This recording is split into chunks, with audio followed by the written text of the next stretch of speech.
Hi guys, it's Angie Bell with My Fairy Treasures.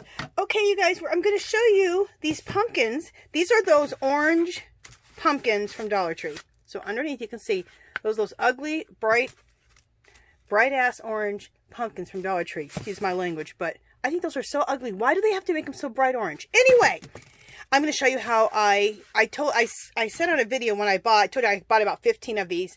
Some will be pumpkins and some will be turned into big, huge Christmas ornaments for Christmas. So anyway, I just wanted to show you how I paint up these orange pumpkins and make them look like maybe you got them from Hobby Lobby and you didn't get them from Dollar Tree.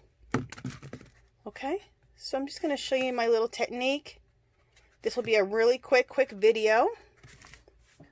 Okay, just trying to show you how they look. I think they're fabulous. Okay, so let's get started. So what I do first, let me put these two down. What I do first is see how this is all nice and white. I use Kilz, K-I-L-Z. You can buy it by the gallon or by the quart, and I buy it at you can buy it at Home Depot, Lowe's, or Walmart, Lowe's, or Home Depot. There's probably other places, but that's where I know of. So I put 3 coats, I think 3 coats to cover up that ugly orange. On the very bottom, I don't worry about the very bottom because you don't need it. But, you know, make sure you cover it up to here. You can leave it a little orange in the middle if you want. So let's get started. So 3 coats of that Kilz. You can use gesso also. You could probably use white acrylic paint too. But if you use white acrylic paints, like your cheapy white acrylic paints, like this stuff, it might take more than the 3 coats. So, and gesso's expensive. If you buy the Kilz, it's only like $8 for $7 or $8 for a quart, like 15 or 16, probably 15 to 17 for a gallon, and you'll have it forever, and you can use it just like you use gesso. So it's called Kilz, K-I-L-Z. Okay, let's get started. So we painted our pumpkin white. You can, and then if you want, and you want like a little bit beigeier pumpkin, you can paint it beige. But I want white pumpkins. But we need to do some shading, right, in our white pumpkins. They can't just be white. We have to do some shading. So this is how I do the shading. I am taking, this color is Cafe Latte Folk Art. Now, do you have to get this exact color? That's the color right there.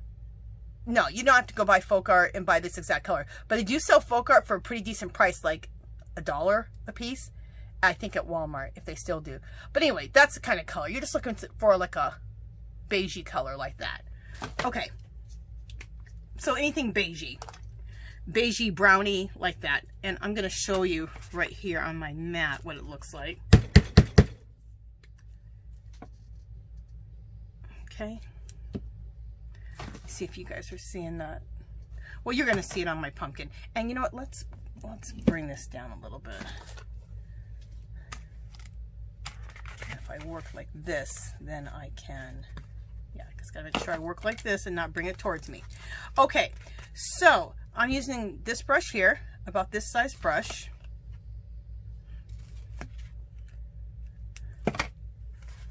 And I'm just going to dip it. And now what you want to do, there's the crevices that make the pumpkin up, right? Like where it recesses at. And all the recessed areas is where you're going to, we'll start here. And all the recessed areas is where you're going to put this at. So I start at the top of that recessed area and just go all the way down. And I put it on pretty heavily because we're going to wipe off most of it. And I'm not going to do this entire pumpkin. I'm just going to do, you know, like maybe half of it so I can show you. Because you already see how it's supposed to end up. But just so you can get busy and get these pumpkins before they all sell out. They usually have them for a long time. A lot of people don't know what to do with them. They're called carvable pumpkins. So, all right. So, I take a baby wipe, double it. Okay. I usually double it like that. And then just, you can go from top to bottom or bottom to top. I'm going to go from bottom to top. And you just want to smear it. See, when you smear it, it blends it. Let's do it one more time. It blends it. See? Let's do maybe one more. You don't want it to be as dark as that was. So now I'm loving it. And then at the top, take your excess and just start kind of just rubbing it on the top here. That's how I colorized this top, just wiping it like that. In fact, you can just go one more time on this side. I kind of wiped it too much. Just a second.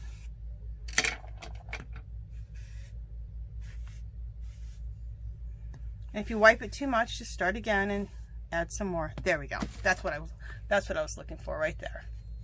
Okay. And so I have some left on the top here. Just kind of mush that around. And that's how you'll get this top to have some color to it. Okay, let's go to the next one. Go to our next indention.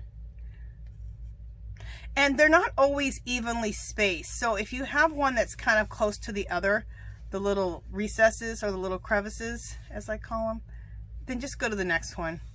Sometimes, you know, they're Dollar Tree pumpkins, so they don't, the crevices, sometimes the little indentions, we'll call them indentions, the little indentions are kind of too close to the one right next to it, so just go to the next one, which is what I just had to do.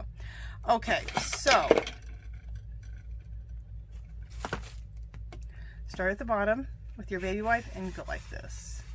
Remember, whenever you use a baby wipe, you smear, and that's exactly what you want to do, is smear.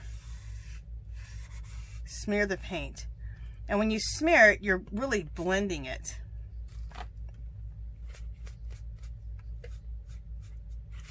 Okay, and I still have a little excess on here, so every time I have a little excess, I kind of just go around here. Now I got it. There's enough on here. Just to give it a little, just a little bit. On this side here, I just want this smeared just a little bit more. There we go. So that's what we're looking at there. Okay. All right, so let's go to the next one. Trying to keep my hands out of the wetness. Okay, we're gonna go to the next little crevice. There's actually another crevice right here, but it's so close to that one. So right now I'm skipping every other crevice because they're kind of too close together. If you want to do every single crevice, you can. It's up to you. There's no right or wrong. It's a pumpkin. It's nature. Okay, so we're going to bring this up and do some smearing. That looks almost good. Let's try one more time. Perfect. I do it 2 or 3 times. It kind of depends. And then at the top, just kind of make sure you blend that out a little bit. See at the top? Just make sure it blends into this. Smush it around. You guys like my terminology? Smush, smear.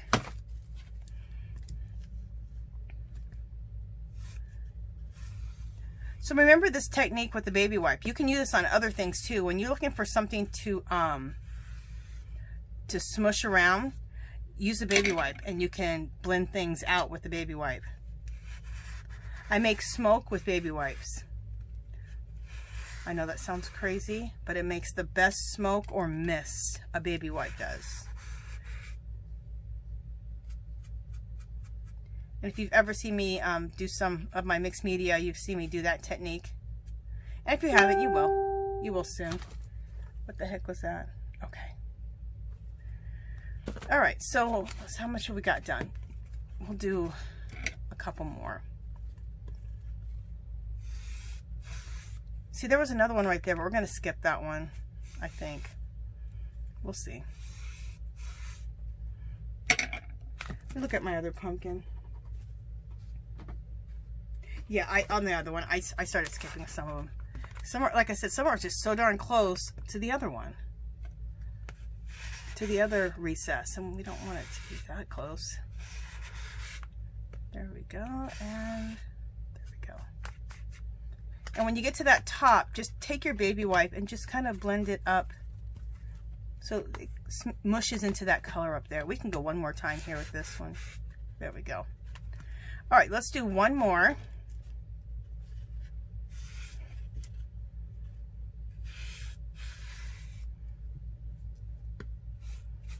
One more here. Okay. Put that brush away because we're not going to use that anymore. And what I do is I try to use the same side of the cloth because once it has some paint on there, it makes it easier for you not to mess up and take off too much paint because you already got some paint on there. So I kind of use that same little side. Kind of helps me a little bit. Okay, I started getting a little bit messy right here. So let's just clean this up. I kind of got out of the crevice here. There we go. Perfect. And I'm not looking for perfection, just, you know, kind of stay within that crevice. It goes outside the crevice a little bit, that's fine. But I was getting a little crazy. There we go. So let me show you what we have. So this is what we have. Doesn't that look so good? I love it. Okay, so that's what we have. Okay, so the next thing we want to do is let's take that same color, but we're not going to smear it. We're just going to use it as the stem color.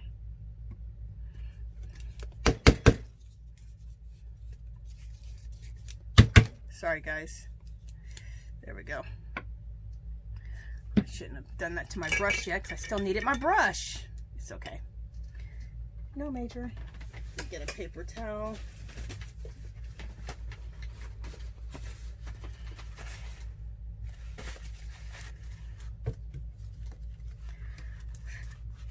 Okay, so take that same color that we've been smearing in the crevices, and we're going to use that color just straight up, so it'll be darker because we're not smearing it, and that's going to be the stem color. Cool, huh? I was going to go with a darker brown, but I thought, you know what, this color non-smeared would look better. So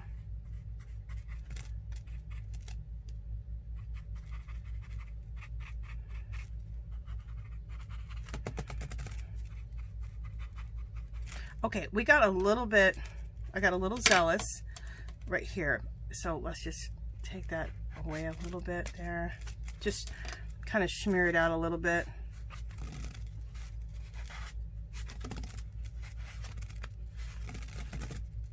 There we go.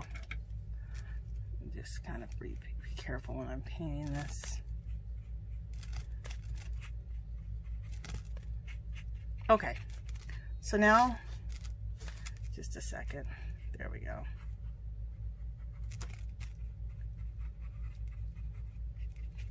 All right, so now we got the stem painted.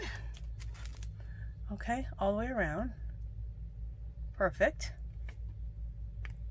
Okay.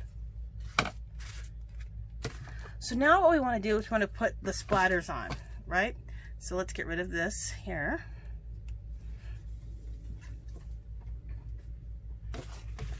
Have I said how much I love this glass mat? It's a Crafter's Companion. It's 13 by 19, and I got it from HSN for 20 bucks, and they probably still have some. Okay, so now what I'm going to do is you can use a fan brush, you can use a toothbrush. If you have a real stiff paintbrush, and I have a bunch of stiff paintbrushes I thought I was never going to do anything with. A good stiff brush is great for splatters. You can use a toothbrush, you can use a fan brush. So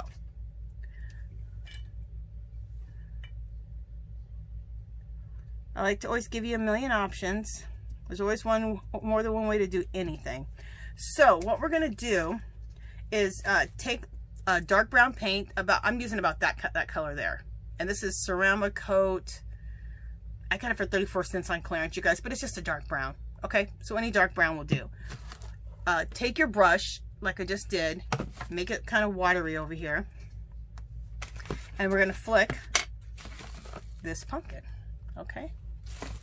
So I'm just going to put the pumpkin down, and you're probably not going to see me all the flicking, but I'll show it to you what it looks like afterwards. But you're just going to flick your brush. Okay. I'm also going to flick my brush on top because I definitely want little spots on top. And I think this really helps us look more natural, putting the splatters. Make sure we got enough little spots. Put some down here.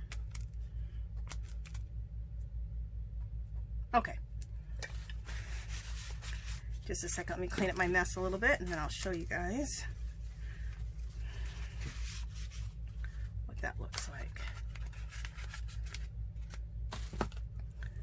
See what I'm doing that? Doesn't that look cool? It just makes it look so much more real. Because nature is not perfect. It's not going to have some perfectly white pumpkin. It's going to have some, you know, little spotters on it. Some decolorization. Some things light, some things dark. So I think this turned out really, really cool.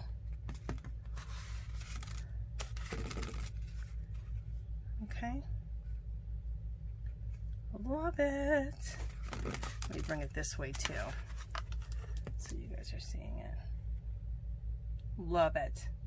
Okay, you guys, so I've done 2 other pumpkins, so now I have a set of 3. I have more than that. I've been painting these pumpkins like crazy, but these are going to look great. They're going to go above my kitchen, on my freezer. I have a whole little farmhousey fall little setup, and it's gonna look really, really cute with all these pumpkins. Not just look fabulous, all of them together. I just love it. Just love it. Okay, you guys, so go to Dollar Tree, get yourself some of those ugly orange pumpkins. 2 to 3 coats, probably 3 coats of Kilz or gesso or white paint, but if you use paint or Kilz, you probably need quite a few more coats. And then paint yourself some white pumpkins, okay? And this is the same technique you can use for anything. Like if you wanted to do purple pumpkins, if you wanted to do pink pumpkins, if you wanted to, you know, then you can adjust your colors accordingly. But that same technique will work with whatever color you want your pumpkins to be. Some robin's egg blue pumpkins would be gorgeous. Okay, you guys, that's it. If you haven't subscribed to my channel, I'd love for you to do so. If you can give this video a thumbs up. Any comments or questions, leave them below. Come visit me on Facebook and Instagram, and I'll talk to you guys in the next video. Oh, and remember, do something nice for someone today. And remember, my friends, we are more alike than we are not. All right, talk to you guys later.